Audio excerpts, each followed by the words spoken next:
الحمد لله نحمده ونستعينه ونستغفره ونؤمن به ونتوكل عليه ونعوذ بالله من شرور أنفسنا ومن سيئات أعمالنا من يهده الله فلا مضل له ومن يضلله فلا هادي له ونشهد أن لا إله إلا الله وحده لا شريك له ونشهد أن محمدا عبده ورسوله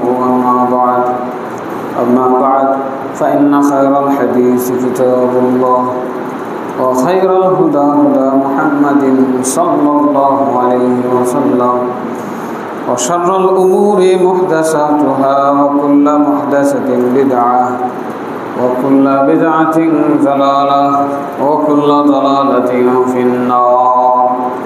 فقد قال الله تعالى في كلامه المجيد بعد أعوذ بالله من الشيطان الرجيم يا أيها الذين آمنوا اتقوا الله حق تقاته ولا تموتن إلا وأنتم مسلمون. يا أيها الناس اتقوا ربكم الذي خلقكم من نفس واحدة وخلق منها زوجها وبث منهما رجالا كثيرا ونساء واتقوا الله الذي تساءلون به والأرحام إن الله كان عليكم رقيبا. يا أيها الذين آمنوا اتقوا الله وقولوا قولا سديدا يصلح لكم أعمالكم ويغفر لكم ذنوبكم ومن يطع الله ورسوله فقد فاز فوزا عظيما. قاف القرآن المجيد بل عجبوا أن جاءهم منذر منهم فقال الكافرون هذا شيء عجيب أإذا متنا وكنا ترابا ذلك رجع بعيد قد علمنا ما تنقص الأرض منهم وعندنا كتاب حفيظ بل كذبوا بالحق لما جاءهم فهم في أمر مريج أفلم ينظروا إلى السماء فوقهم كيف بنيناها وزيناها وما لها من فروج. وقال سبحانه وتعالى واتقوا يوما ترجعون فيه إلى الله ثم توفى كل نفس ما كسبت وهم لا يظلمون. وعن أبي هريرة رضي الله عنه قال سئل رسول الله صلى الله عليه وسلم عن أكثر ما يدخل الناس الجنة فقال تقوى الله وحسن الخلق. وسئل عن أكثر ما يدخل الناس النار فقال الفم والفرج. رواه الترمذي. وقال النبي صلى الله عليه وسلم لا يلج النار رجل بكى من خشية الله. رواه البخاري. যাবতীয় প্রশংসা হামদ সানা গুণগান আল্লাহ রাব্বুল আলামিনের জন্য। যাবতীয় দরুদ ও সালাম বর্ষিত হোক তার শেষ নবী প্রিয় নবী মুহাম্মদুর রাসূলুল্লাহ সাল্লাল্লাহু আলাইহি ওয়াসাল্লামের উপরে, সেই সাথে তার পরিবার পরিজনের উপরে এবং কিয়ামত পর্যন্ত এবং তার সাহাবায়ে কেরামের উপরে এবং কিয়ামত পর্যন্ত যত মানুষ তার অনুসরণ করছে এবং করবে তাদের সকলের উপরে শান্তি এবং রহমত বর্ষিত হোক। আল্লাহুম্মা আমিন।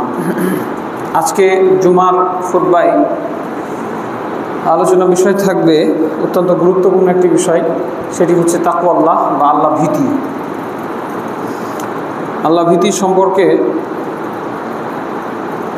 কিছু গুরুত্বপূর্ণ আলোচনা রাখার চেষ্টা করব ইনশাআল্লাহ। ওমা তৌফিকি ইল্লা বিল্লাহ, আলাইহি তাওয়াক্কালতু ওয়া ইলাইহি উনীব। তাকওয়া শব্দের শাব্দিক অর্থ হচ্ছে ভয় বা ভীতি, আর আরও একটি অর্থ হলো পাপ কাজ থেকে নিজেকে বিরত রাখা, মুক্ত রাখা। পারিভাষিক অর্থে আল্লাহ রাব্বুল আলামিনের শাস্তির ভয়ে আল্লাহ রাব্বুল আলামিনের যাবতীয় আদেশ নিষেধকে মেনে চলার নাম হলো তাকওয়া। আল্লাহ রাব্বুল আলামিন তিনি আমাদের মালিক, তিনি আমাদের সৃষ্টিকর্তা, পালনকর্তা, রিজিকদাতা। মৃত্যুর পরে আমাদের সবাইকে তার কাছে ফিরে যেতে হবে। জীবনের যাবতীয় কর্মের হিসাব নিকাশ তার সামনে গিয়ে আমাদেরকে বুঝিয়ে দেওয়া লাগবে। সেই জায়গা থেকে যদি একজন মানুষ আল্লাহর শাস্তির ভয় রাখে এবং প্রতিদানের আশা রাখে এবং এই আশায় যাবতীয় গুনাহের কাজ থেকে বেঁচে থাকার চেষ্টা করে, এটাই মূলত তাকওয়া ব্যাপক অর্থে। উবাই ইবনে কাব রাদিয়াল্লাহু আনহু ওমর ইবনে খাত্তাব রাদিয়াল্লাহু আনহুকে জিজ্ঞাসা করেছিলেন, দুঃখিত, ওমর ইবনে খাত্তাব রাদিয়াল্লাহু আনহু জিজ্ঞাসা করছেন উবাই ইবনে কাব রাদিয়াল্লাহু আনহুকে যে তাকওয়া বলতে কি বুঝায়, তাকওয়া বলতে আপনি কি বুঝেন, তাকওয়ার অর্থ কি? তখন উবাই ইবনে কাব রাদিয়াল্লাহু আনহু পাল্টা প্রশ্ন করে ওমর ইবনে খাত্তাব রাদিয়াল্লাহু আনহুকে বলছেন, ইয়া আমিরুল মুমিনিন, হে আমিরুল মুমিনিন, আমা সালাকতা তরিকান ফিহি শাউক, আপনি কি এমন কোনো রাস্তায় কখনো চলেছেন, হেঁটেছেন যে রাস্তায় কাঁটা থাকে? কণ্টকাকীর্ণ রাস্তায় কি আপনি পথ চলেছেন? তখন ওমর রাদিয়াল্লাহু আনহু বলছেন যে হ্যাঁ, নাম। তখন উবাই বিন কাব রাদিয়াল্লাহু আনহু বলছেন যে ফামা ফাআলতা, আপনি ওই সময় কি করেন? ফামা সানাতা, আপনি কিভাবে হাঁটেন, কিভাবে আপনি পথ চলেন? ওমর রাদিয়াল্লাহু আনহু জবাবে বলছেন, আমি দেখে দেখে পথ চলি যাতে পায়ে কাঁটা না লাগে। তো উবাই বিন কাব রাদিয়াল্লাহু আনহু তার প্রশ্নোত্তরের ভিত্তিতে ওমর রাদিয়াল্লাহু আনহুকে বিষয়টি সুস্পষ্ট করলেন, ফাযালিকা তাকওয়া, এটাই হচ্ছে তাকওয়া। অর্থাৎ আল্লাহর ভয়ে, আল্লাহর শাস্তির ভয়ে পাপ কাজ থেকে বিরত থাকা, দেখে দেখে পথ চলা, এটাই হলো তাকওয়া। জগৎ বিখ্যাত ইমাম শাইখুল ইসলাম ইমাম ইবনে তাইমিয়া রাহিমাহুল্লাহ বলেন, আত-তাকওয়া হিয়া ফি'লু মা আমারাল্লাহু বিহি ওয়া তারকু মা নাহাল্লাহু আনহু। তাকওয়া হচ্ছে সেটাই, আল্লাহ সুবহানাহু ওয়া তাআলা যা করতে বলেছেন সেটা করা এবং যা ছাড়তে বলেছেন সেটা ছেড়ে দেওয়া। ওই সমস্ত কাজ করা, যে সমস্ত কাজ করার জন্য আল্লাহ রাব্বুল আলামিন আদেশ করেছেন, ওই সমস্ত কাজ থেকে বিরত থাকা, যে সমস্ত কাজ থেকে বিরত থাকতে আল্লাহ রাব্বুল আলামিন আদেশ করেছেন, নিষেধ করেছেন যে এই কাজগুলো করা যাবে না। তো আমরা বিষয়টি সুস্পষ্ট হলাম। এছাড়াও ইমাম ইবনে কাসির রাহিমাহুল্লাহ মোটামুটি একই কথা বলেছেন যে তাকওয়া বলতে আল্লাহর আদেশ নিষেধ মেনে চলা, এটি হচ্ছে তাকওয়ার মূল বিষয়। আমরা মুত্তাকি পরহেজগার, অনেক বিশাল দাড়ি, টুপি, জুব্বাল, খাল্লা সবই ঠিক আছে, দেখে মনে হয় অনেক বড় পরহেজগার ব্যক্তি, কিন্তু আল্লাহর আদেশ নিষেধ মানার ব্যাপারে ভ্রুক্ষেপ নাই, তাহলে আল্লাহ রাব্বুল আলামিনের কাছে এই পোশাকধারী ব্যক্তি তাকওয়াশীল হিসেবে গণ্য হবে না। পবিত্র কোরআনে প্রায় 200-র অধিক জায়গাতে সরাসরি তাকওয়া শব্দটা আসছে। আল্লাহু আকবার, 200 জায়গায়। যেখানে আমরা জানি সালাতের কথা এসছে প্রায় 82 জায়গায়, সেখানে আমরা সালাতকে কতটা গুরুত্বপূর্ণ মনে করে থাকি, তাহলে তাকওয়ার ব্যাপারে আসছে প্রায় 200 জায়গায় সরাসরি তাকওয়া শব্দ দিয়ে। এছাড়াও আরও বিভিন্ন প্রতিশব্দ আসছে বহু জায়গায়। আল্লাহ রাব্বুল আলামিন আল্লাহ ভীতি বা তাকওয়ার কথাটি বলেছেন। এ থেকে সুস্পষ্টভাবে বোঝা যায় যে এটি অবশ্যই মুমিন জীবনে একটি গুরুত্বপূর্ণ অধ্যায়। তাকওয়ার আরও কিছু সমর্থক শব্দ কোরআনের মধ্যে পাওয়া যায়, যেমন আল খাউফ। আল্লাহ রাব্বুল আলামিন বলছেন, তাতাজাফা জুনুবুহুম আনিল মাদাজি'i ইয়াদউনা রাব্বাহুম খাউফান ওয়া তামাআন ওয়া মিম্মা রাযাকনাহুম ইউনফিকুন। বিছানা তাদেরকে আটকে রাখতে পারে না। বিছানা ত্যাগ করে, শয্যা ত্যাগ করে তার আল্লাহর স্মরণে দাঁড়িয়ে যায়। আল্লাহু আকবার। রাতের বেলা শয্যা ত্যাগ করে আল্লাহর ভয়ে এবং আল্লাহর কাছে আশা নিয়ে মানুষ আল্লাহর স্মরণে দাঁড়ায়, সালাতে দাঁড়ায়। বিছানা তাদের আটকে রাখতে পারে না এবং আল্লাহ তাদের যা খেতে দিয়েছেন, যে রিজিক দিয়েছেন, সেখান থেকে তারা আল্লাহর রাস্তায় খরচ করে। এছাড়াও আল্লাহ রাব্বুল আলামিন বলছেন, আতাখশাউনাহুম ফাল্লাহু আহাক্কু আন তাখশাউহু ইন কুনতুম মুমিনিন। তোমরা কি তাদেরকে ভয় পাচ্ছ? অথচ আল্লাহ হচ্ছেন ভয় পাওয়ার অধিক হকদার, যদি তোমরা সত্যিকার অর্থে মুমিন হয়ে থাকো। অর্থাৎ পৃথিবীর কোনো সত্তাকে ভয় পাওয়া যাবে না। আল্লাহর বিপরীতে মানুষ হিসেবে মানুষের ভয় তো থাকবেই। বাঘ দেখে ভয় লাগে না? সাপ দেখে ভয় লাগে না? সাপ, বিচ্ছু, ব্যাঙ, মানুষ যার যেটাতে ভয়, মানুষ টিকটিকি দেখেও ভয় পায়। এমন ভয় পায় যে কি যেন হয়ে গেছে। তো এই ভয় ভীতিটা থাকাটা স্বাভাবিক, কিন্তু যেখানে আল্লাহ রাব্বুল আলামিনের শাস্তির বিধান রয়েছে, আল্লাহ রাব্বুল আলামিনের আদেশ রয়েছে, নিষেধ রয়েছে, এই আদেশ নিষেধের বিপরীতে আল্লাহ রাব্বুল আলামিনকে ছাড়া পৃথিবীর আর কোনো সত্তাকে ভয় করা যাবে না। সেটি বলছেন আতাখশাউনাহুম, যেখানে সাহাবায়ে কেরামের জীবন চলে যাচ্ছে, সম্পদ চলে যাচ্ছে, ঘরবাড়ি ছেড়ে চলে যেতে হচ্ছে, চোখের সামনে পিতার সামনে সন্তানকে হত্যা করা হচ্ছে, সন্তানের সামনে পিতামাতাকে হত্যা করা হচ্ছে, এমন একটা পরিস্থিতিতে, এমন একটা অবস্থায় আল্লাহ রাব্বুল আলামিন সাহাবায়ে কেরামকে লক্ষ্য করে এই সাহস রাখার বিধান নাজিল করেছেন যে পৃথিবীতে আল্লাহ ছাড়া আর কাউকে, আল্লাহ রাব্বুল আলামিনের বিপরীতে আর কাউকে ভয় করা যাবে না। সূরা তাওবা আয়াত নম্বর 13। এছাড়াও আরও কিছু পরিভাষা আছে, যেমন আল্লাহর ওলি, এটিও তাকওয়ার একটি সমর্থক শব্দ। আল্লাহ রাব্বুল আলামিন বলছেন, আলা ইন্না আউলিয়া আল্লাহি লা খাউফুন আলাইহিম ওয়া লাহুম ইয়াহজানুন আল্লাযীনা আমানু ওয়া কানু ইয়াত্তাকুন। সূরা ইউনূস আয়াত নাম্বার 62 এবং 63। সাবধান, যারা জেনে রাখো হে আমার বান্দারা, যারা আল্লাহর ওলি হবে তাদের কোনো ভয় নেই, তাদের কোনো চিন্তা নেই, তারা হচ্ছে ইমানদার, তারা হচ্ছে মুত্তাকি। মুত্তাকিদের পরিচয় আল্লাহর ওলি। আজকে আমাদের সমাজে দেখা যায় যাকে তাকেই ওলি বলে ঘোষণা করা হয়, আল্লাহর ওলি বলে, আছে না? এবং এই ওলি খেতাব কারা দেয়? কারা দেয় জানেন? সমাজের মূর্খ মানুষ, ভ্যান চালক, রিক্সা চালক, যারা কোরআন হাদিস কিছুই বুঝে না, কোরআন পড়তেও জানে না, হাদিসের বই খুলেও দেখেনি জীবনে কোনোদিন, তারা এই সমস্ত খেতাব দিয়ে থাকে অমুক আল্লাহর ওলি। অথচ সেই আল্লাহর ওলির কবরে কি হচ্ছে সে আল্লাহর ওলি নিজে ভালো বুঝতে পারছে। কবরের উপরে থেকে কোনো মানুষ, পৃথিবীর কোনো মানুষ সেটা বলতে পারবে না। কাজে কোনো মানুষকে আল্লাহর ওলি বলে ঘোষণা করতে পারে না। আল্লাহ রাব্বুল আলামিন আল্লাহর ওলির দুইটি বৈশিষ্ট্য বর্ণনা করলেন। কি? আল্লাযীনা আমানু ওয়া কানু ইয়াত্তাকুন। তারা হবে আল্লাহর প্রতি ঈমানদার, তারা আল্লাহর প্রতি ঈমান রাখবে, তারা মুমিন বান্দা হবে, এবং তারা হবে কি? আল্লাহর প্রতি ভয় রাখবে। এই দুইটি বৈশিষ্ট্য না থাকলে কেউ আল্লাহর ওলি হতে পারে না। দুনিয়ার আকাম কুকাম করে বেড়ায়, সে আবার আল্লাহর ওলি। হ্যাঁ, আল্লাহর ওলি হতে গেলে এই দুইটি প্রধান শর্ত আমাদেরকে পূরণ করতে হবে, এবং দুটি অন্তরের বিষয়।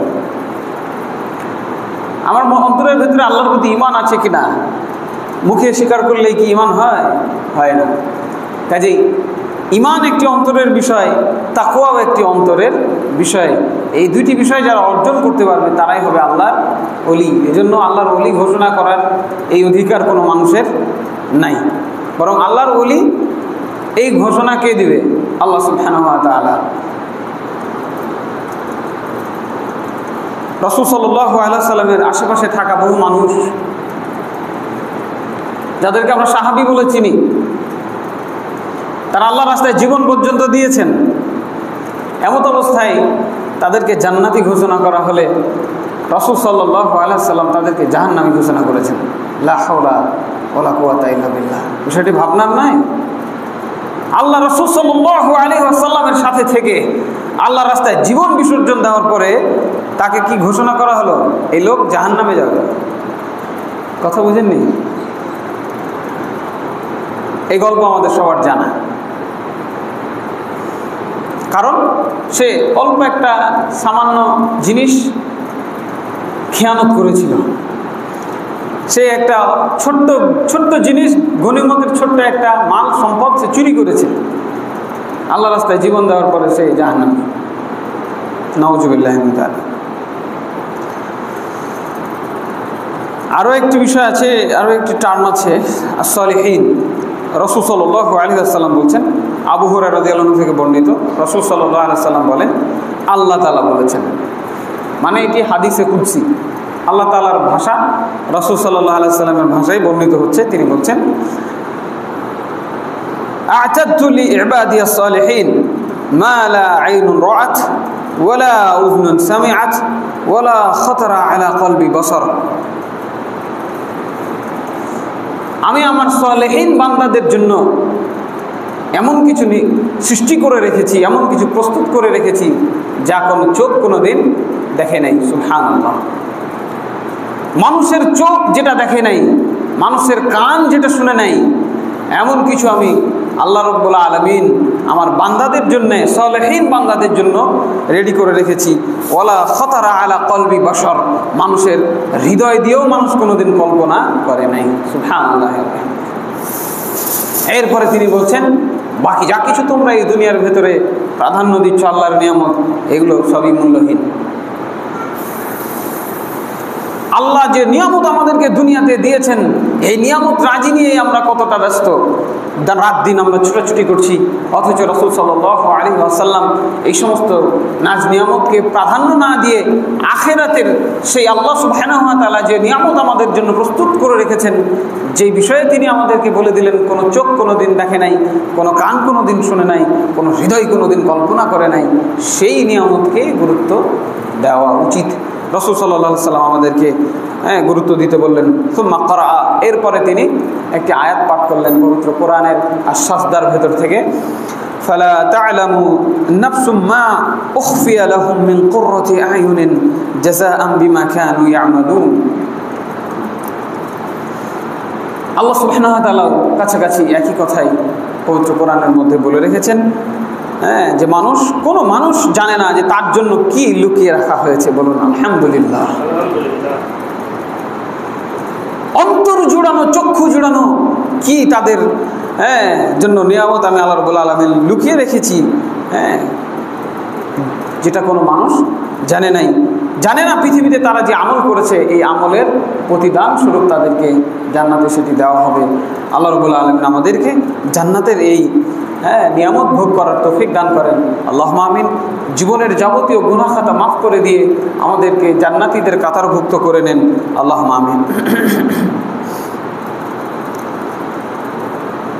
রাসূল সাল্লাল্লাহু আলাইহি ওয়াসাল্লাম যে শুধু তাকওয়ার নির্দেশ দিয়েছেন তা নয়, আল্লাহ সুবহানাহু ওয়া তাআলা যেমন তাকওয়ার নির্দেশ দিয়েছেন, রাসূল সাল্লাল্লাহু আলাইহি ওয়াসাল্লাম যেমন তাকওয়ার নির্দেশ দিয়েছেন, তেমনিভাবে তিনি নিজেও তাকওয়াশীল ছিলেন।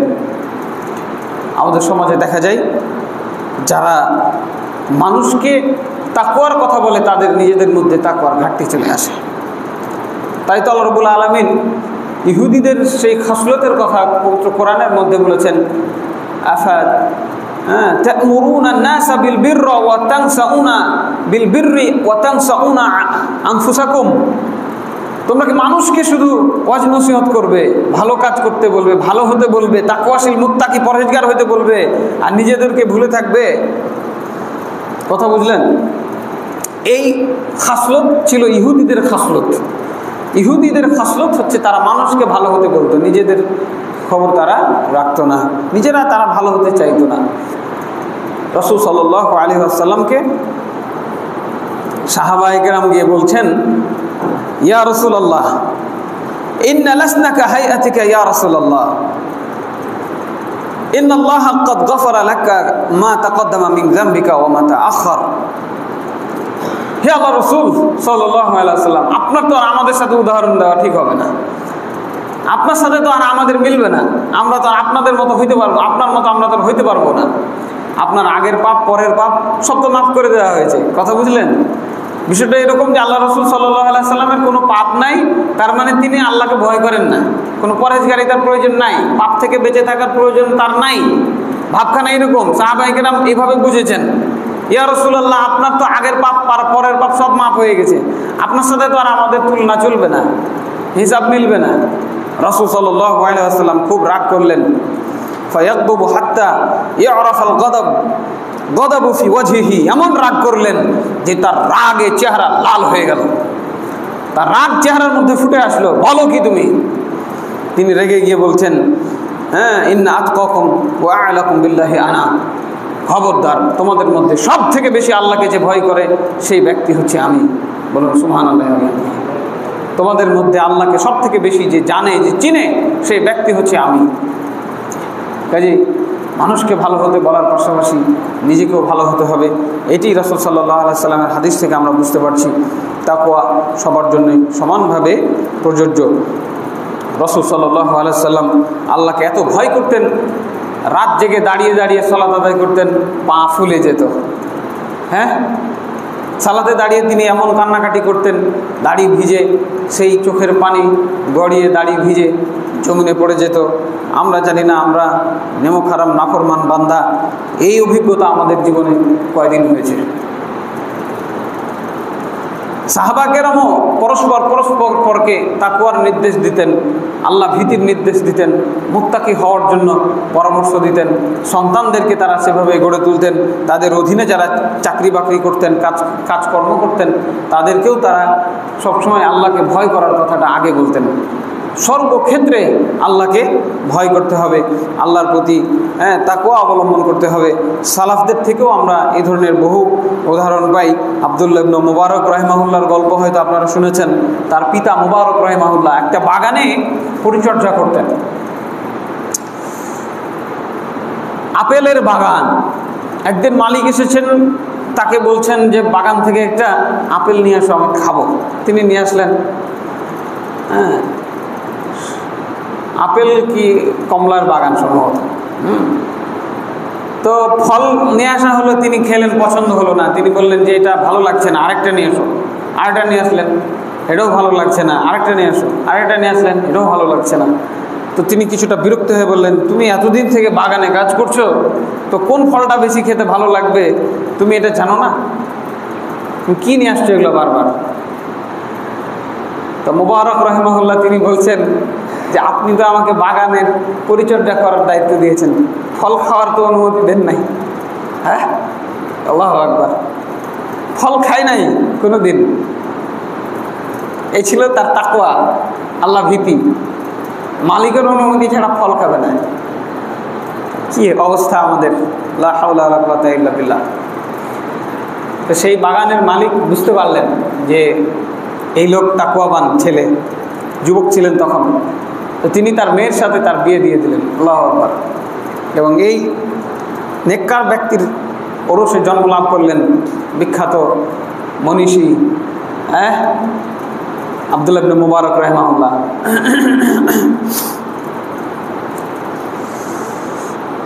একজন নামকরা আরবি কবি আছেন আব্দুল্লাহ ইবনে মুতাজ রাহিমাহুল্লাহ, তিনি একটি কবিতা লিখেছেন। বলছেন, খাল্লিজ যুনুবা সগীরাহা ওয়া কাবীরাহা ফাহুয়া তাকওয়া ফাওকা আরদিশ শাওকি ইয়াজহারু মা ইয়ারা লা তাহকিরান্না সগীরাহা ইল্লাল জিবালা মিনাল হাসা। তাকওয়া নিয়ে খুব সুন্দর একটি চমৎকার কবিতা তিনি লিখেছেন যে ছোট হোক বড় হোক, সব ধরনের পাপ থেকে বেঁচে থাকার নাম হচ্ছে তাকওয়া। ছোট হোক বড় হোক, কোনো পাপকে ছোট মনে করতে হয় না। সব ধরনের পাপকে দেখে ভয় করতে হবে, ছোটটাও বড়টাও। তবে আল্লাহর রহমতের আশা রাখতে হবে। ছোটোখাটো পাপ হয়ে গেলে আল্লাহর কাছে ক্ষমা চাইতে হবে, অজুর মাধ্যমে, 5 ওয়াক্ত সালাতের মাধ্যমে, এক জুমা থেকে আরেক জুমার মাধ্যমে, এক ওমরা থেকে আরেক ওমরার মাধ্যমে। মধ্যবর্তী সকল পাপগুলো আল্লাহ রাব্বুল আলামিন ছোটোখাটো পাপগুলো দয়ার বরকতে মাফ করে দেবেন। বলুন আলহামদুলিল্লাহ।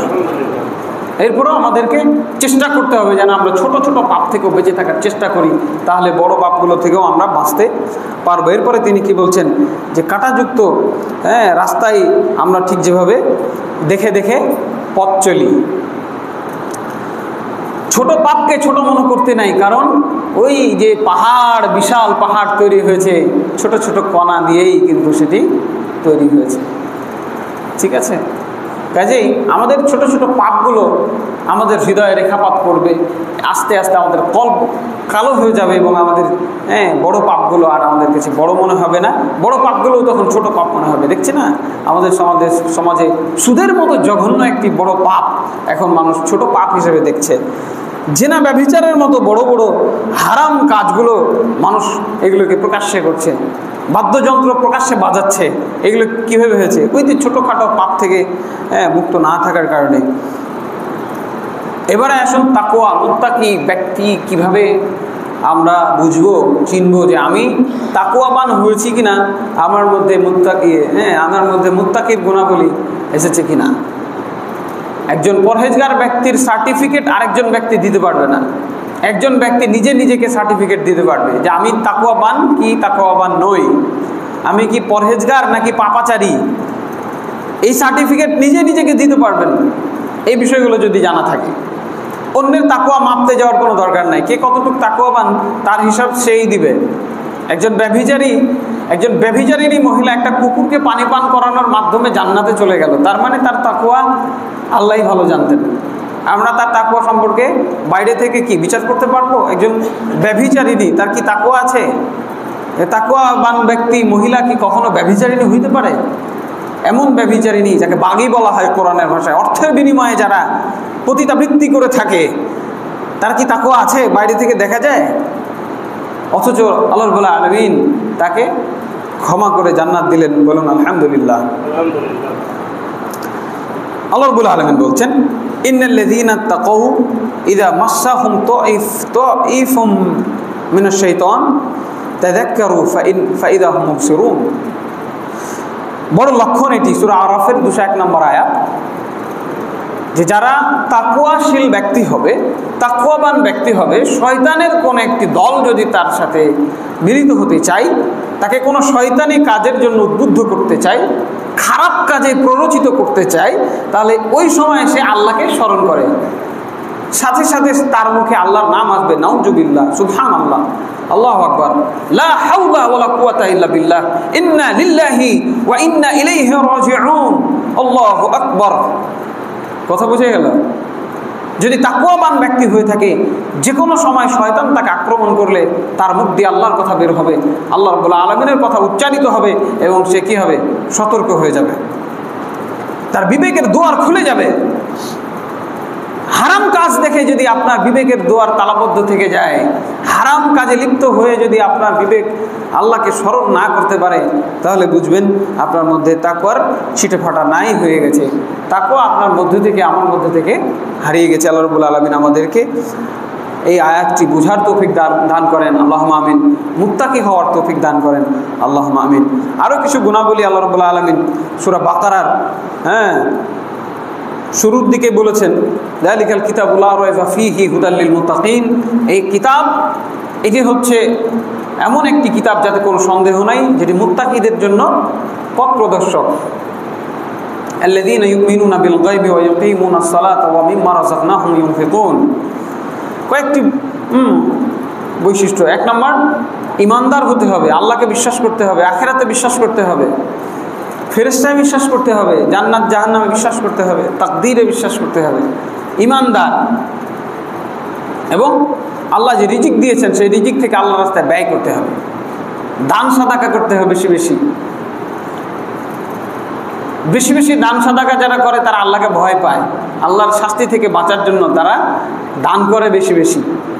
রাসূল সাল্লাল্লাহু আলাইহি ওয়াসাল্লাম বলেছেন, ইত্তাকুন নার ওয়ালাউ বিশিক্কি তামারাতিন।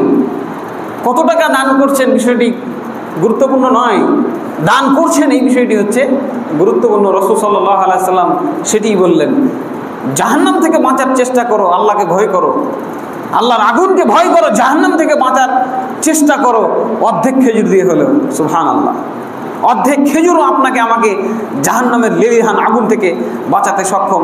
এই হাদিস তার প্রমাণ। কাজেই দানশীলতা হচ্ছে মুত্তাকিদের একটি বড় বৈশিষ্ট্য, নিয়মিত দান করতে হবে। এরপরে সূরা বাকারার 177 নম্বর আয়াত, বড় আয়াত, এখানে অনেকগুলো বিষয় উঠে এসেছে। লাইসাল বিররা আন তুআল্লু উজুহাকুম কিবালাল মাশরিকি ওয়াল মাগরিব ওয়ালাকিন্নাল বিররা মান আমানা বিল্লাহি ওয়াল ইয়াউমিল আখিরি ওয়াল মালাইকাতিহি ওয়াল মালাইকাতি ওয়াল কিতাবি ওয়ান নাবিয়্যিন। পূর্ব দিকে পশ্চিম দিকে মুখ ফেরায় কোনো কল্যাণ নাই। তার মানে নামাজ পড়লেন 5 ওয়াক্ত, কিন্তু আল্লাহ রাব্বুল আলামিন যে বিষয়গুলো নির্ধারণ করেছেন একজন মুত্তাকি পরহেজগার বান্দার ব্যাপারে, সেই বিষয়গুলো যদি আমরা অর্জন করতে না পারি, কপালে দাগ পড়ে গেছে, ঘট্টা পড়ে গেছে, সিজদার চিহ্ন চলে আসছে, কিন্তু এখনও পর্যন্ত আমার ভিতরে এই সমস্ত গুণাবলী অর্জিত হয় নাই, আল্লাহ রাব্বুল আলামিন বলছেন এই নামাজ দিয়ে কোনো কাজ হবে না। বরং লাভ কিসে হবে? যদি একজন ব্যক্তি মুমিন হতে পারে, আল্লাহকে বিশ্বাস করতে পারে, তার কিতাবগুলোকে বিশ্বাস করতে পারে, তার নবীদেরকে বিশ্বাস করতে পারে, আখিরাতে বিশ্বাস করতে পারে। আল্লাহু আকবার। কথা বুঝেছেন?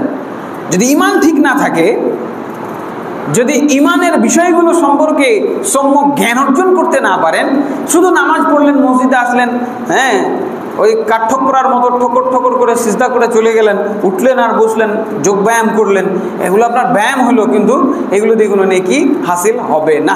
লাইসাল বিররা আন তুওয়াল্লু, আল্লাহ রাব্বুল আলামিন বলছেন কোনো নেকি নাই তোমার এই মুখ ফেরানোতে।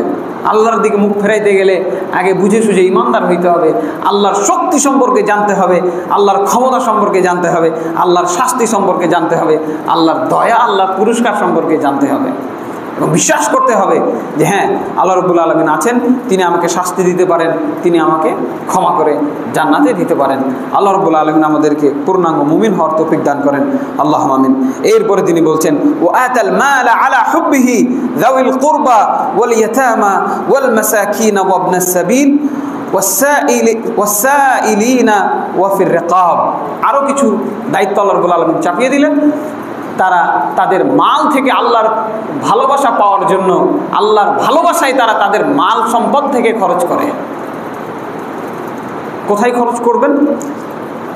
1 নম্বর যাওয়িল কুরবা ওয়াল ইয়াতামা, নিকটস্থ যারা আত্মীয় স্বজন আছে, প্রতিবেশী আছে, বাড়ির পাশের লোকজন আছে, তাদেরকে, এবং যারা ইয়াতিম, যারা মিসকিন, চাইতে পারে না, সংসারও চলে না, এবং যারা রাস্তায় আসছে, কোথা থেকে কোন বিদেশ থেকে চলে আসছে, পকেটের পয়সা শেষ হয়ে গেছে, বাড়ি যাওয়ার টাকা নাই, মুসাফির ব্যক্তি, তাদেরকে সহযোগিতা করতে হবে। আজকে সমাজের অবস্থা এত ভঙ্গুর হয়ে গেছে যে একজন মানুষ না খেয়ে মরে গেলেও পাশের মানুষ তার খোঁজ খবর নেওয়ার ফুরসত হয় না। ইয়াতিম মিসকিন মানে তাদের জীবনে কোনো দামই নাই, সমাজে তাদের কোনো মূল্যই নাই, সমাজে তাদের কোনো গ্রহণযোগ্যতা নাই, অথচ আল্লাহ রাব্বুল আলামিন তাদেরকে কি গুরুত্ব দিলেন। আল্লাহু আকবার। কথা বুঝেছেন? আল্লাহ রাব্বুল আলামিনের কাছে গুরুত্বপূর্ণ একটি শ্রেণী তারা, যারা ইয়াতিম, যারা মিসকিন। এই শ্রেণীকে যারা ভালোবাসবে, আল্লাহ রাব্বুল আলামিন তাদেরকে ভালোবাসবেন। সুবহানাল্লাহি ওয়া বিহামদিহি। এদেরকে যারা ভালোবাসবে না, তাদের নামাজ রোজা আল্লাহর কাছে কবুল হবে না। এরপরে কি বললেন? মুসাফির, তারপর যারা চেয়ে খায়, ফকির মানুষ, ফকির চাইতে আসছে, দেন তাকে আপনি। আল্লাহ রাব্বুল আলামিন আপনাকে দিয়েছেন, আপনি কেন তার সাথে খারাপ আচরণ করছেন? যারা কোরআন সুন্নাহর জ্ঞান রাখেন তারাও দেখছি এই ধরনের বোকামি করছেন, হাত পেতেছে আপনার সামনে। আল্লাহ রাব্বুল আলামিন তাকে আপনার কাছে পাঠিয়েছেন, এটা বিশ্বাস রাখতে হবে। তার কোটি টাকা থাক, আপনার কাছে হাত পেতেছে, তো তার হাতে আপনি 1 টাকা দিয়ে দেন, হিসাব শেষ করে দেন। আপনি মন্তব্য কেন করছেন? আপনি জানেন কত টাকা? এই মেয়ে যাও তো, খালি বিরক্ত করো, কাম করে খাইতে পারো না, আছে না নাই? কেন তাকে ভৎসনা করছেন? এটি ঠিক নয়। যারা চায় ভিক্ষা, তাকে দিতে হবে। আল্লাহ রাব্বুল আলামিন বলছেন, আপনার যদি না থাকে সেটা ভিন্ন কথা, আপনি চুপ থাকেন, কিছু বললেন না, খবরদার কিছু বললেন না তাকে, কারণ আল্লাহ তাকে পাঠিয়েছেন আপনাকে পরীক্ষা করার জন্য। থাক তার অঢেল সম্পত্তি, সে তো চেয়েছে, হাত পেতেছে, আপনি তাকে দেন। অনেকে সচেতন মানুষ বলেন যে না, তাকে দিলে সেই টাকা দিয়ে হিরোইন খাবে। জানেন আপনি যে হিরোইন খায়, গাঁজা খায়, নেশা করে, সেটা ভিন্ন জিনিস। সেখানেও তাকে আপনি নোংরা ভাষায় কোনো কিছু বলার অধিকার রাখেন না। তাকে আপনি বুঝিয়ে বলবেন যে দেখো বাবা, এগুলো তোমার জন্য খারাপ, এই কাজটা তোমার ঠিক না, না আমি তোমাকে দিব না, তো তুমি ভালো কাজ করবে না, তো আমি জানি। সময় দেন, তাকে বুঝান। এবং দাসমুক্তি, যেটি আমাদের সমাজে এখন নাই, দাসমুক্তির জন্য পয়সা খরচ করবেন। ওয়া আকামাস সালাতা ওয়া আতাউ যাকাত, 2টি ফরজ ইবাদত, নিয়মিত সালাত আদায় করে, নিয়মিত যাকাত দেয়। এটা হচ্ছে মুত্তাকি। আল্লাহ রাব্বুল আলামিন বলছেন আরো একটি বৈশিষ্ট্য তাদের, ওয়াল মুফুনা বিল আহদি ইযা আহদা, যখন ওয়াদা করে মানুষের সাথে কোনো চুক্তিতে তারা লিপ্ত হয়, সেই চুক্তিটা তারা পরিপূর্ণ করে। হ্যাঁ, এদের ব্যাপারে আল্লাহ রাব্বুল আলামিন বলছেন ওয়াসসাবিরিনা ফিল বাসা ওয়াদ-দাররাই ওয়া হিনাল বাস, যখন বিপদ আসে, ভালো সময় তো ভালো, আলহামদুলিল্লাহ, নামাজ পড়ে, রোজা করে, সবই ঠিক আছে। যখন বিপদ আসে তখন সব শেষ। এত নামাজ পড়ে লাভ কি হলো? হ্যাঁ, আল্লাহ খালি আমাকে খুঁজে পেলে বিপদ দেওয়ার জন্য আছে না? ভালো মানুষের উপরে বিপদ বেশি আসবে। এইটা 2টা কারণ, একটা হচ্ছে আল্লাহ রাব্বুল আলামিনের পরীক্ষা, আরেকটা হচ্ছে মানুষ ভালো মানুষকে সহ্য করতে পারে না। কাজে আপনি যদি ভালো মানুষ হতে চান, মানুষ আপনার ক্ষতি করবে, আল্লাহ রাব্বুল আলামিন আপনাকে বিপদে ফেলে পরীক্ষা করবেন। 2টাই কিন্তু একটা গুরুত্বপূর্ণ বিষয়।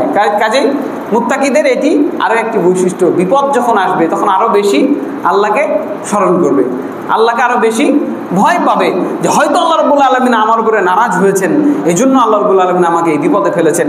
কাজে এখন আমার অধৈর্য হলে হবে না, আমাকে আরও বেশি ধৈর্যশীল হতে হবে। আল্লাহ রাব্বুল আলামিন বলছেন উলাইকা আল্লাযীনা সাদাকু ওয়া উলাইকা হুমুল মুত্তাকুন, এরাই হচ্ছে সত্যবাদী, সত্যনিষ্ঠ, ইমানের ব্যাপারে সত্যায়নকারী, আল্লাহর কাছে তারা সত্যবাদী, এরাই হচ্ছে মুত্তাকি। তাহলে মুত্তাকির পরিচয় আমরা বুঝলাম তো নাকি? নাম্বার 1, তারা ইমানদার হবে জেনে বুঝে। নাম্বার 2, তারা দানশীল হবে। নাম্বার 3, তারা বিপদে আপদে ধৈর্যশীল হবে। বিপদে আপদে তারা উল্টাপাল্টা কথাবার্তা বলবে না। এইগুলো মৌলিক বিষয়। যদি আমরা এবং কি যারা তাদের মধ্যে যদি শয়তানের কোনো প্রভাব আসে, শয়তানি কোনো কাজে যদি তার মনটা চায়, আপনাদের সবার কিন্তু ব্যক্তিত্ব আছে, সবাই বুঝেন যে আপনার হৃদয়ের ভেতরে কোথা থেকে একটা অসহসা চলে আসলো, একটা খারাপ কাজে আপনি প্রবৃত্ত হলেন, খারাপ কাজটা করার ইচ্ছা হইলো, সবাই বুঝেন না? আমরা সবাই বুঝি। এবং আরও একটা মানুষ শয়তান রয়েছে, কেউ এসে বললো চল দোস্ত যাই অমুক জায়গা, মানে আপনি জানেন জায়গাটা খারাপ, কাজটা খারাপ, কেউ আপনাকে প্ররোচিত করলো। এই জন্য আল্লাহ তাআলা তাইফাতুম মিনাশ শায়াতিন বলেছেন, শয়তানদের একটা দল, সেটা মানুষ হইতে পারে, জিন হইতে পারে, এবং নিজের আত্মা হইতে পারে, যদি আপনাকে অন্যায় কাজে প্রবৃত্ত করে, খারাপ কাজে, তখন সতর্কতা আসবে ভেতর থেকে, না এই কাজটা আমি করব না। এবং আল্লাহকে তারা স্মরণ করবে, মুখ দিয়ে অটোমেটিক বলে যাবে নাউজুবিল্লাহ, হ্যাঁ এই কাজ করা যাবে না। এইগুলো হচ্ছে একজন মুত্তাকির পরিচয়। সময় চলে যাচ্ছে, বড় সাবজেক্ট, অনেকগুলো কন্টেন্ট এখানে আছে। এই যে বললাম প্রায় 200 আয়াত রয়েছে পবিত্র কোরআনের মধ্যে মুত্তাকিদের বিষয় নিয়ে। আল্লাহু আকবার। কাজেই আরও একটি জুমা এই বিষয়ে আলোচনা করার প্রয়োজন আছে। আজকে হালকা আরও কিছু টাচ দিয়ে দেয় আপনাদেরকে। একজন ব্যক্তি যদি মুত্তাকি হয় তার কি লাভ? যদি কেউ আল্লাহকে ভয় করে চলে, তাহলে তার উপকার কি? দুনিয়ায় কি লাভ, আখেরাতে কি লাভ? আল্লাহ রাব্বুল আলামিন বলছেন পবিত্র কোরআনের সর্বশেষ যে আয়াতটি, তাকওয়ার গুরুত্ব বোঝানোর জন্য সর্বশেষ যে আয়াতটি নাজিল হয়েছে সেটি তাকওয়া রিলেটেড। কেউ জানেন? সর্বশেষ আয়াত সূরা বাকারার 281 নম্বর আয়াত, ওয়াত্তাকু ইয়াওমান তুরজাউনা ফিহি ইলাল্লাহ সুম্মা তুওয়াফা কুল্লু নাফসিন মা কাসাবাত ওয়া হুম লা ইউজলামুন। শেষ মেসেজ উম্মতে মুহাম্মাদির জন্য সর্বশেষ নাজিলকৃত আয়াত, এরপরে কোরআনে আর কোনো আয়াত নাজিল হয় নাই। তাহলে কি কথা বোঝা গেল যে বিষয়টি কতটা গুরুত্বপূর্ণ হইলে সর্বশেষ আয়াত হিসেবে আল্লাহ রাব্বুল আলামিন এটি নাজিল করতে পারেন। ওয়াত্তাকু ইয়াওমান তুরজাউনা ফিহি ইলাল্লাহ, তোমরা সবাই আল্লাহকে ভয় করো, ওই দিনকে ভয় করো, আল্লাহকে ওই দিনের ব্যাপারে তোমরা ভয় করো যেদিন সবাইকে আল্লাহর কাছে একত্রিত করে নিয়ে যাওয়া হবে। গাফেল হয়ে দুনিয়াতে চলাফেরা করো না, ওই দিনকে ভয় করো যেই দিন তোমাদেরকে আল্লাহর কাছে নিয়ে যাওয়া হবে। সুম্মা তুওয়াফা কুল্লু নাফসিন, প্রত্যেকটা ব্যক্তিকে সেদিন তার প্রত্যেকটা কৃতকর্মের বদলা দেওয়া হবে। আল্লাহু আকবার। প্রত্যেকটা কৃতকর্ম লিখে রাখা হচ্ছে। ফামান ইয়ামাল মিসকালা যাররাতিন খায়রান ইয়ারা ওয়া মান ইয়ামাল মিসকালা যাররাতিন শাররান ইয়ারা, যেই ব্যক্তি অনুপরিমাণ নেকির কাজ করবে তাকেও সেটি দেখানো হবে, যেই ব্যক্তি অনুপরিমাণ খারাপ কাজ করে থাকবে তাকেও সেটি দেখানো হবে। কোনো চান্স নাই নাই, মানুষই তো আবিষ্কার করে ফেলেছে না। মানুষ এমন যন্ত্র আবিষ্কার করেছে যে আপনি কোথায় কি করছেন সব তার নখদর্পণে বলে দিতে পারবে, কবে কোথায় গেছেন না গেছেন। আমিও পারবো, আল্লাহ আমাকে সেই যোগ্যতা দিয়েছেন। হ্যাঁ, আপনার আইডি পাসওয়ার্ড নিয়ে নিব, আপনি কোথায় কোথায় যান, কোথায় কোথায় আপনি ঘুরেছেন সব আমি আপনাকে বলে দিতে পারবো। কথা বলছেন, সহজ না? এই টেকনোলজি মানুষকে আল্লাহ দিয়েছেন, তাহলে আল্লাহ রাব্বুল আলামিনের জ্ঞান কত বেশি। পবিত্র কোরআনের 3টি আয়াত আমি শুরুতে পাঠ করেছি, যা আল্লাহ রাসূল সাল্লাল্লাহু আলাইহি ওয়াসাল্লাম রেগুলার পাঠ করতেন। ইয়া আইয়ুহাল্লাযীনা আমানুত্তাকুল্লাহা হাক্কা তুকাতিহি ওয়া লা তামুতুন্না ইল্লা ওয়া আনতুম মুসলিমুন। হে বিশ্বাসীগণ, তোমরা আল্লাহকে ভয় করো যেভাবে ভয় করা উচিত, মুসলমান না হয় মরবে না। ইয়া আইয়ুহান নাসু তাকু রাব্বাকুমুল্লাযী খালাকাকুম মিন নাফসিন ওয়াহিদা। হে মানব সকল, তোমরা তোমাদের প্রতিপালক আল্লাহকে ভয় করো, যিনি তোমাদেরকে একটি আত্মা থেকে সৃষ্টি করেছেন। ওয়া খালাকা মিনহা যাওজাহা ওয়া বাসসা মিনহুমা রিজালান কাসীরা ওয়া নিসাআ। তার থেকে তার স্ত্রী হাওয়া আলাইহিস সালামকে সৃষ্টি করেছেন এবং এই দুজন থেকে পৃথিবীর বুকে বহু নর নারী সৃষ্টি করেছেন। ওয়াত্তাকুল্লাহাল্লাযী তাসাআলুনা বিহি ওয়াল আরহাম ইন্নাল্লাহা কানা আলাইকুম রাকীবা। এই আল্লাহকে ভয় করো এবং আত্মীয়তার সম্পর্কের ব্যাপারে ভয় করো। হ্যাঁ, তিনি তোমাদেরকে পর্যবেক্ষণ করছেন। সিসি ক্যামেরা, কথা বললেন, মানুষের তৈরি সিসি ক্যামেরা, আল্লাহ রাব্বুল আলামিনের সিসি ক্যামেরা কত উন্নত হইতে পারে। তিনি তোমাদেরকে এইভাবে পর্যবেক্ষণ করছেন, তোমাদের কে কি করছো। ইন্নাল্লাহা আলিমুম বিযাতিস সুদূর। আল্লাহ রাব্বুল আলামিন তোমাদের অন্তরের ভেতরে লুকিয়ে থাকা কথাটাও জানছেন। তিনি কাকে মারার জন্য প্ল্যান করছেন, কাকে হত্যা করার প্ল্যান করছেন, কার সম্পদ নষ্ট করার প্ল্যান করছেন। হ্যাঁ, তার উপস্থিতিতে একরকম, তার অনুপস্থিতিতে আরেক রকম।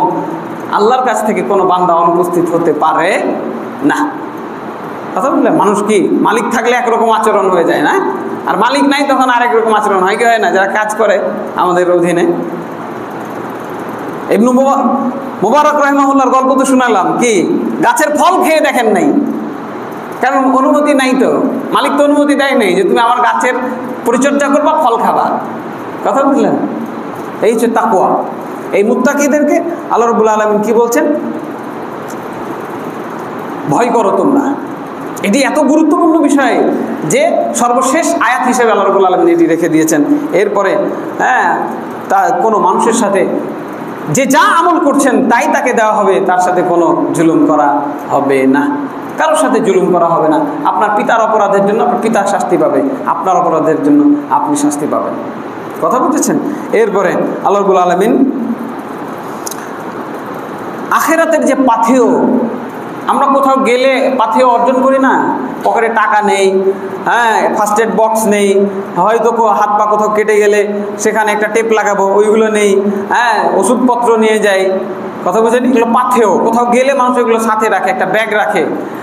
মোবাইল নাই, মোবাইলের চার্জার নাই, না। আল্লাহ রাব্বুল আলামিন আখিরাতের পাথেয়ের ব্যাপারে বলছেন, হ্যাঁ, ওয়া তাযাওয়াদু ফাইন্না খায়রাজ যাদিত তাকওয়া। তোমরা আল্লাহর কাছে আসছো, পাথেয় নিয়ে আসো, সব থেকে উত্তম পাথেয় হচ্ছে তাকওয়া। সুবহানাল্লাহ। আপনি যদি আল্লাহকে ভয় করেন, এটি আখেরাতে বাঁচানোর জন্য পাথেয় হিসেবে, আখেরাতে বেঁচে থাকার জন্য, আখেরাতে আগুন থেকে রক্ষা পাওয়ার জন্য, ছায়া পাওয়ার জন্য এটি হবে আমাদের উত্তম পাথেয়। তিনি যারা এই পাথেয় অর্জন করবে তাদেরকে বিবেকবান বলে ঘোষণা করেছেন, ইয়া উলিল আলবাব, হে বিবেকবান। কথা বুঝলেন? আমাদের সমাজের মানুষ কি বলে? যারা তাকওয়া পরহেজগারিতা অবলম্বন করে তাদেরকে বোকা বলে। বোকা, এরা হলো বোকা, জ্ঞান নাই, অজ্ঞ, জাহেল। আর আল্লাহ রাব্বুল আলামিন কাদেরকে জ্ঞানী বললেন? যারা তাকওয়া অবলম্বন করে চলবেন তারাই আল্লাহর কাছে বেশি মর্যাদাবান। রাসূল সাল্লাল্লাহু আলাইহি সাল্লাম নিজের হৃদয়ের দিকে বারবার আঙুল তুলে বলছেন, আত্তাকওয়া হা হুনা, আত্তাকওয়া হা হুনা। তাকওয়া হৃদয়ের বিষয়, তাকওয়া হৃদয়ের বিষয়। ইন্না আকরামাকুম ইনদাল্লাহি আতকাকুম। তোমাদের মধ্যে আল্লাহর কাছে মর্যাদার দিক দিয়ে উন্নত ব্যক্তি হচ্ছেন সেই যে তাকওয়াবান। বলুন সুবহানাল্লাহ। তাহলে কি আমরা সমাজের কাছে উন্নত হইতে চাইব নাকি আল্লাহর কাছে? বলেন, কথা বলেন। আমরা কি মানুষের কাছে, সমাজের কাছে উন্নত মর্যাদাবান হতে চাই নাকি আল্লাহর কাছে? আল্লাহ রাব্বুল আলামিন তুমি সাক্ষী থাকো, আল্লাহ রাব্বুল আলামিন আমাদেরকে তাকওয়াবান হিসেবে কবুল করেন। আল্লাহুম্মা আমিন। দুনিয়াতে মর্যাদা মণ্ডিত করেন, আখিরাতে মর্যাদা মণ্ডিত করেন। আল্লাহুম্মা আমিন। আবু হুরায়রা রাদিয়াল্লাহু আনহু বলছেন যে সুইলা রাসূলুল্লাহ সাল্লাল্লাহু আলাইহি ওয়াসাল্লাম আন আকসারি মা ইউদখিলুন নাসাল জান্নাহ। আবু হুরায়রা রাদিয়াল্লাহু আনহু বলছেন যে রাসূল সাল্লাল্লাহু আলাইহি ওয়াসাল্লামকে জিজ্ঞাসা করা হলো যে বেশি বেশি জান্নাতে প্রবেশ করাই কি, একজন মানুষ জান্নাতে যাবে সবথেকে বেশি কারণ, বড় কারণ কি? রাসূল সাল্লাল্লাহু আলাইহি সাল্লাম বললেন তাকওয়াল্লাহ ওয়া হুসনুল খুলুক, আল্লাহ ভীতি, তাকওয়া এবং উত্তম চরিত্র। মানুষ জান্নাতে যাওয়ার যত কারণ রয়েছে তার মধ্যে সবথেকে বেশি বড় কারণ হলো আল্লাহ ভীতি। ওয়াসুইলা আন আকসারি মা ইউদখিলুন নাস আন-নার ফাকালা আল-ফাম ওয়াল ফারজ। এবং জিজ্ঞাসা করা হলো যে একজন মানুষ সব থেকে কোন কারণে বেশি জাহান্নামে যাবে, তিনি বললেন জিহ্বা এবং লজ্জাস্থান। জিহ্বার কারণে, এই জিহ্বা দিয়ে কত মানুষকে গালি দিয়েছেন, কত কটু কথা বলেছেন, কত অনর্থক কথা বলেছেন, কত গান গেয়েছেন, কত মানুষের গীবত করেছেন, কত মানুষকে তহমত দিয়েছেন, এগুলো সব হলো জাহান্নামে যাওয়ার কারণ। কত হারাম খেয়েছেন, হারাম স্বাদ আস্বাদন করেছেন, কত হারাম কথা বলেছেন। এই জিহ্বা দিয়ে, এই জিহ্বা হলো জাহান্নামে যাওয়ার বড় কারণ এবং লজ্জাস্থান। বানু ইসরায়েলে সর্বপ্রথম যে বিপদ নেমে এসেছিল এই ভালো মানুষগুলোর উপরে, এই সম্মানিত মানুষগুলোর উপরে, সেটা হচ্ছে নারীর ফিতনা। আজকে নারীর ফিতনায় সবাই, ইল্লা মাশাআল্লাহ দুই একটা মানুষ বাদে, সবাই আজকে বিপদে পড়ে আছে, নারীর জন্য পাগল। এমনকি জাহেল সমাজ, যারা এই কোরআন হাদিসের জ্ঞান রাখে না, স্কুল কলেজে পড়ে, এরা মনে করে নারীর জন্য সৃষ্টি হয়েছে দুনিয়াতে। যার প্রেমিকা নাই তার জীবনটা বাদ। হ্যাঁ, এই নোংরা ন্যাক্কারজনক বেহায়াপনার এই নীতি আমাদের শেখানো হচ্ছে। পরস্পরের মধ্যে আলোচনা, এগুলোই গুরুত্ব বেশি পায়, কথা বুঝলেন? অথচ এটি জাহান্নামে যাওয়ার একটা বড় কারণ। লজ্জাস্থানকে একজন স্বামীর জন্য হালাল করা হয়েছে, একজন স্বামীর জন্য একজন স্ত্রীকে হালাল করা হয়েছে। স্বামী স্ত্রী ছাড়া কেউ কারো লজ্জাস্থানের প্রতি না দৃষ্টিপাত করতে পারবে, না স্পর্শ করতে পারবে, আর না এর থেকে বেশি কিছু। সেটা তো অবশ্যই একটি ঘৃণিত, এবং দুনিয়াতে তার শাস্তি রয়েছে। আর জানিয়াতু আজ-জানি ফাজলিদু কুল্লা ওয়াহিদিন মিনহুমা মিয়াতা জালদা। একজন ব্যভিচারী নারী, একজন ব্যভিচারী পুরুষকে 100 বেত্রাঘাত করতে হবে যদি অবিবাহিত হয়। তাদের ধরার পরে আমরা করি কি, চুনকালি লাগায় ছেড়ে দেয় বা ওদের বিয়ে দিয়ে দিই না, মায়ের দিতে হবে, 100 লাঠি পিটাইতে হবে তাদেরকে। দুনিয়াতে তাদের শাস্তি।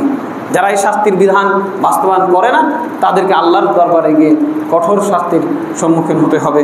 আল্লাহ আমাদের বুঝার তৌফিক দান করেন, আল্লাহুম্মা আমিন। আর যদি বিবাহিত হওয়ার পরে এই অপরাধে লিপ্ত হয় তাহলে তার শাস্তি হচ্ছে তাকে বুক পর্যন্ত পুঁতে, ছেলে হলে কোমর পর্যন্ত পুঁতে, মেয়ে হলে বুক পর্যন্ত পুঁতে ঢেল মেরে ফেলতে হবে। ওয়ালিয়াশহাদ আযাবাহুমা তাইফাতুম মিনাল মুমিনিন। জনগণকে দেখিয়ে প্রকাশ্যে তাদের এই শাস্তি বাস্তবায়ন করতে হবে। রাসূল সাল্লাল্লাহু আলাইহি সাল্লাম এই শাস্তি বাস্তবায়ন করে গেছেন। আল্লাহ রাব্বুল আলামিন আমাদেরকে তার বিধানগুলোকে বোঝার তৌফিক দান করেন, আল্লাহুম্মা আমিন। এবং যথাযথ মুত্তাকি পরহেজগার হওয়ার তৌফিক দান করেন, আল্লাহুম্মা আমিন। আকুলু ক্বালি হাযা ওয়া আস্তাগফিরুল্লাহ লি ওয়া লাকুম ওয়া লিসাইরিল মুসলিমিন ফাস্তাগফিরুহু ইন্নাহু হুয়াল গফুরুর রাহিম।